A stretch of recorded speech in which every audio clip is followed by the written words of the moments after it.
Hey, it's your man Andrew. Welcome back to you. Today I'm going to be talking about Dungeons and Dragons 3.5 and my favorite part of Dungeons and Dragons 3.5, multiclassing.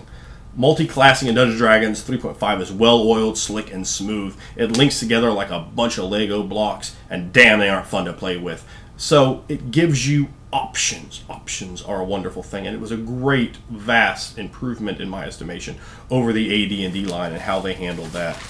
But there's a various number of reasons for multiclassing and a various numbers of creations that multiclassing can encompass. But before I talk about that, I would like to talk about class. What is a class? Let's examine what a class is.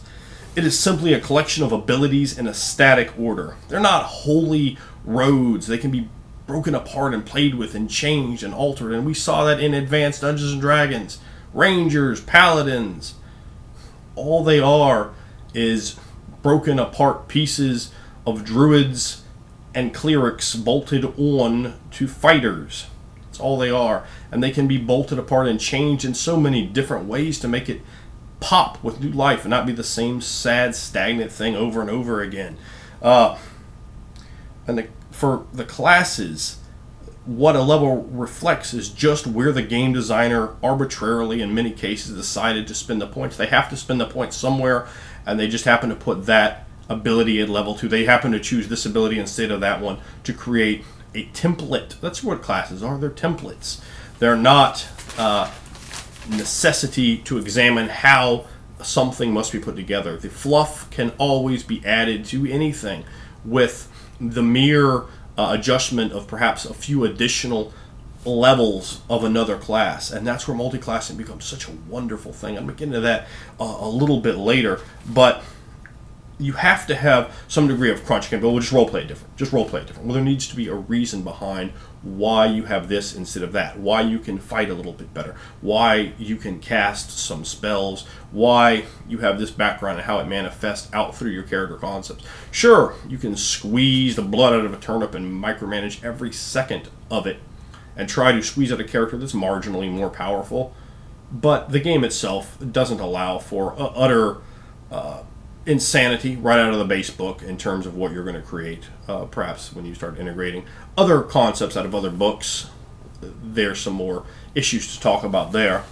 But let me examine several, and there are more than this, but let me just examine several, as I don't have an infinite amount of time to talk to you in this video.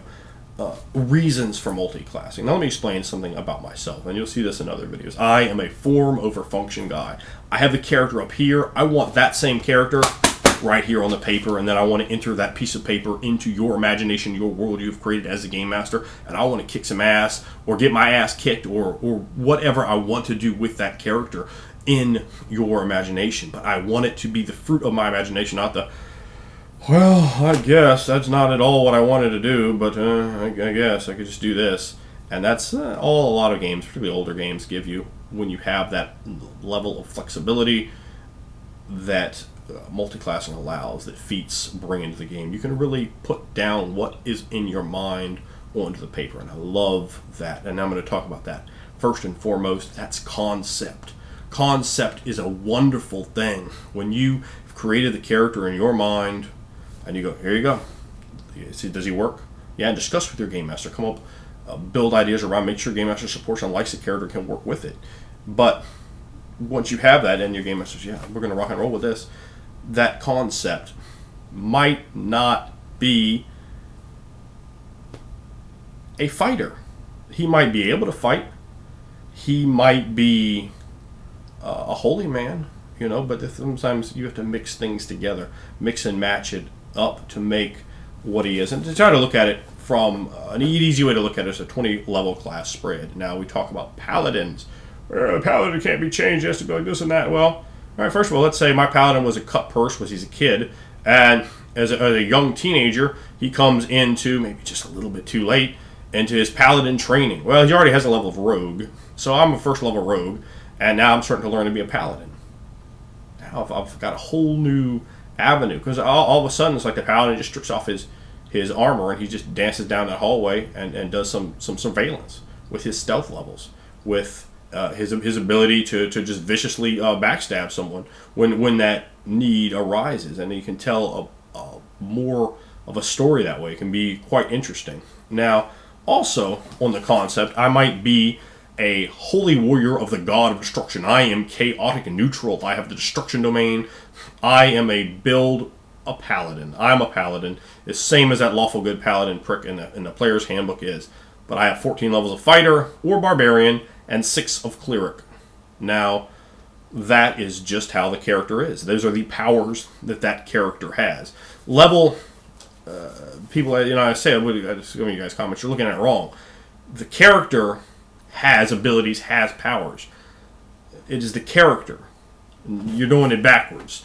The character should be first, not what's on the paper, not building it up and saying, oh, well, he has this and that, so that's all he can ever be. No, it's not an alternate career path. He always was selected as a holy man of this god, and he has the wrath and rage of the storms and thunder, and he smashes that ass with a hammer or an axe, and he doesn't give a damn. Because this is the kind of character we have, and he has spells because he's touched with the holy grace of that god, and he is a paladin. I didn't build him with paladin. I built him with 14 levels of barbarian, 6 levels of cleric. But you bolt that fluff on there, and you make that fluff, how you want it to be. You want a ranger that doesn't fight nearly as well, but has maybe even more skills. Just throwing some rogue levels on there on that ranger. So you start dropping his ability to fight down a little bit.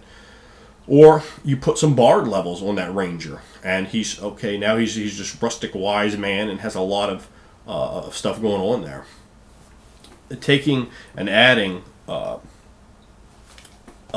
little bit in there is good, because when you have that concept in your mind, and then you start taking the ideas and piecing them down. Okay, this is my concept for this wizard who swings a glaive as his weapon, and okay, so I'm going to figure out how to do that. Okay, I'm going to take maybe 12 levels of wizard and 8 levels of fighter. And that's how I've built that character, because I've put him in my mind and I've translated out how he needs to be. He can kick a regular wizard's ass. Now, maybe he's not quite the fighter guy in plate mails because he can't wear armor, but damn, he can't use that glaive well. And that gives you a real interesting look to that character. We're looking at it conceptually. I could talk character concepts for like 4,000 videos, seriously. So I'm going to move on. Number 2 is working with the story, with the game master. Now, we see this from 2 of the most iconic characters that every single person watching this video will know. Conan.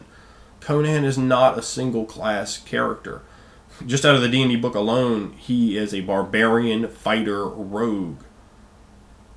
He's not a single class character, because in his progression, now adventurers are people that have extraordinary lives and are immersed in tremendous amounts of opportunity for personal growth, and that growth can push you off in certain other ways. It's not, he has a career path. No. He is a person who has experiences, and those experiences sharpen him and teach him different things. And the things he learns when he's traipsing down the streets of Shadowzar are different secrets that he takes into, and learning those ways of road, learning about being a pirate on the high seas.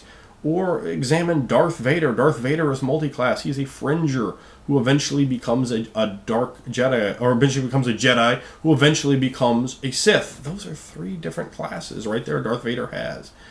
So, there's another example.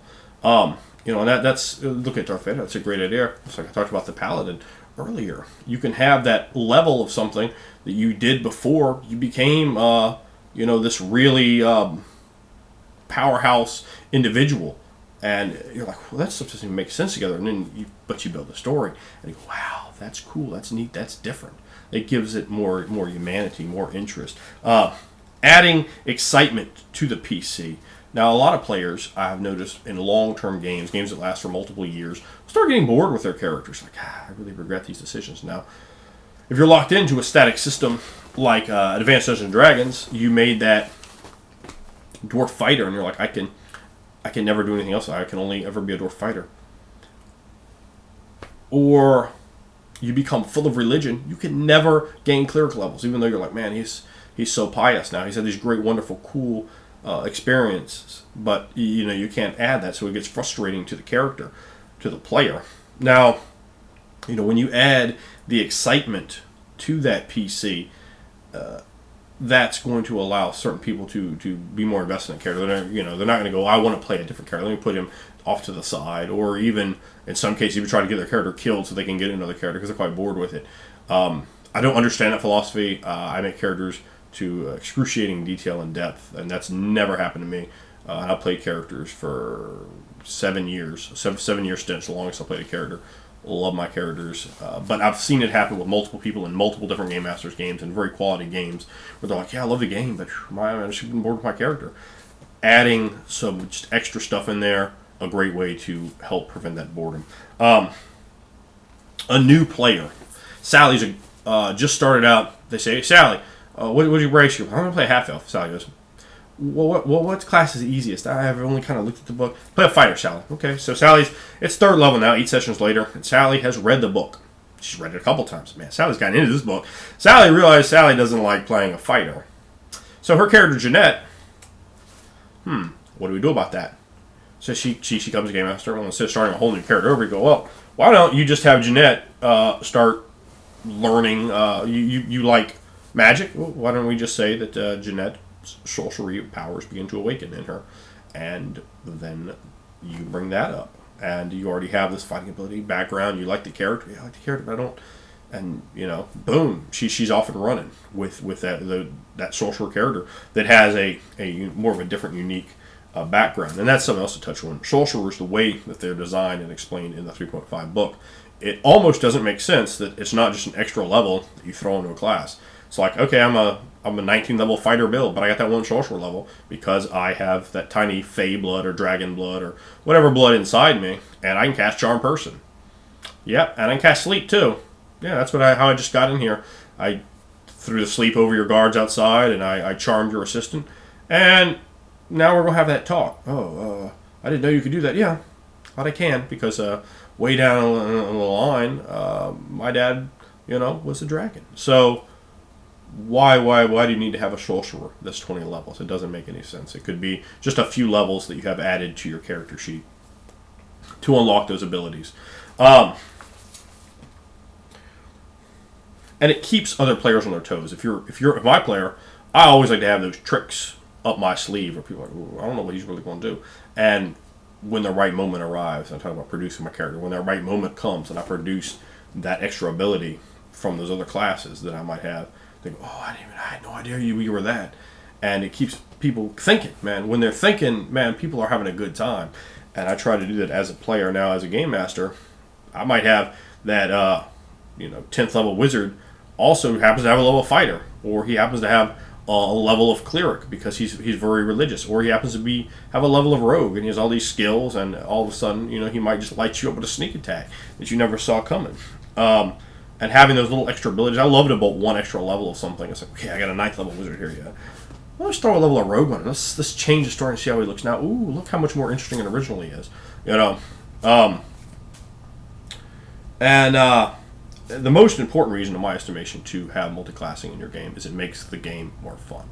When you can build the levels you want into your character, for whatever reason, it makes the game more fun. Now, you do need to watch out a little bit for people just ridiculously min-maxing at the cost of form. It should always, all characters should be form over function. So, you need to look out for that. But you should always look out for that at any rate, and multiclassing is no reason not to, and no reason not to bring multiclassing in because of that. There's so many other things I can point the finger at, which is almost everything with that style of play. You just don't let people like that play with you if you don't like that style. That's pretty simple. But yeah, it'll definitely make your game more fun. People like to have freedom and options. Why not give it to them? And it helps make the characters more original. It helps make them pop more. The worst thing I would ever see, man, or when I played Advanced Dungeons & Dragons, were elves with long swords and long bows, because the game had so little opportunity for variety and ability to acquire additional power. That +1 bonus that short sword, long bow, and short bow gave you. And let's face it, short bows and short swords, unless you have to take them because your class, suck in comparison to the other weapons because they do more damage. And your min-maxer wants that +1 bonus. He wants to use those weapons. So, yeah, let's see how many of us that played AD&D saw elves that had long bows and or long swords. How many of us? Yeah, and I saw it over and over and over and over to the point that I hate long swords. I will not use one for my character. I don't care about any other aspect. I will not use a longsword for my character. In the entire time I have played 3X, I have not used a longsword for my character. In fact, I don't even know when the last time I've used a longsword was. It's absurdly long ago, way back in the set, because I got so utterly sick of it. Every once in a while, you might see that one guy was like, "I'm so sick of seeing it. I'm gonna play an elf with a battle axe or something," and that's cool. But I did stuff like that. I played elves with other weapons if I was gonna play an elf. But I got so sick of it that I could not stand seeing an elf with a longsword.